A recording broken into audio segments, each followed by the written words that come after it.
Hello.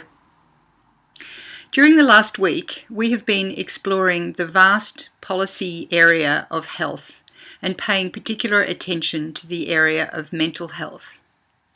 I would now like to present a summary of our findings, which I've called A Perspective on Mental Health.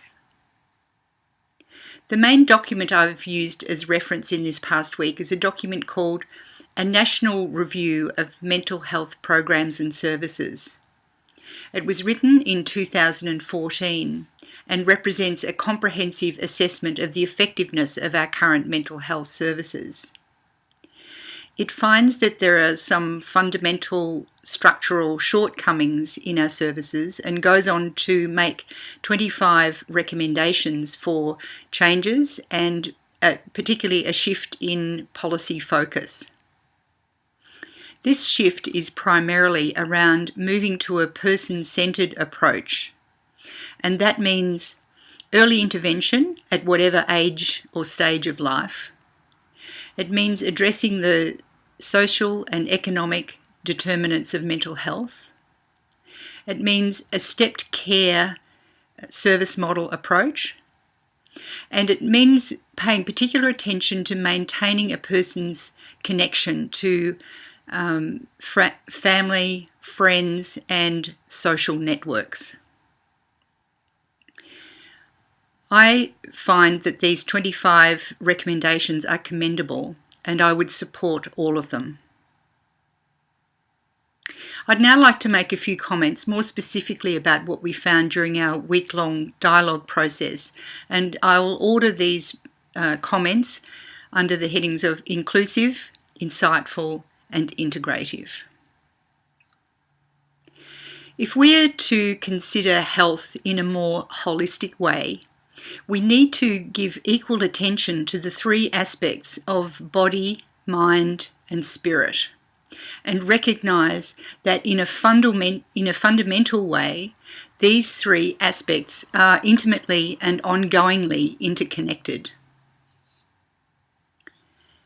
Our current biomedical scientific approach to understanding health, with its ability to measure and monitor and intervene with advanced technologies and techniques, has undoubtedly seen huge strides in development and improvement in our longevity and our productivity. But of course, we need to ask, are these measures the most comprehensive ones we can use if we're trying to decide whether our lives have actually been made better or not? And we can see that they are fundamentally fairly limited. Therefore, more recently, we have seen the measure of the social determinants of health being used as a way to more holistically assess whether we're living better lives or not. And this is more appropriate because it includes such things as our sense of well-being, our sense of safety, our connectedness to our community, and our ability to contribute.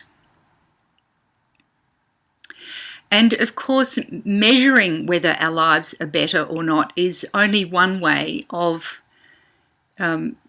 determining this. I've found that storytelling can also be a powerful tool in this regard. In my dialogue with Lydia Thorpe, it really came home to me how important and fundamental connectedness to country, to spirit, and to community is for Aboriginal people and probably for non-Aboriginal people as well. And the story that really brought this home was the one of Lydia's daughter who, when she moved to a primary school which recognised and valued her and her culture, along with the many other cultures in the school, she simply began to thrive. As we in Australia move more and more towards an inclusive culture with inclusive values, governments at all levels need to support this change through the strategies and policies they develop. But it's much more than just tolerance. It means a shift towards really seeing and valuing and celebrating our cultural differences, and simultaneously recognizing that at a fundamental level, we are not different at all or separate. We are one. In order to support an holistic view of health, we need to pay more attention to the aspects of spirit and to mind. We can do this through practices such as improving self-knowledge and self-awareness, and practices of stillness and silence.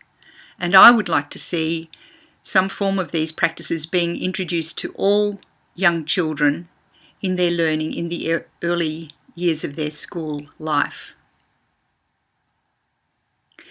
In order to live a contributing life, I think this, to me, is much more than just a productive life in an economic sense.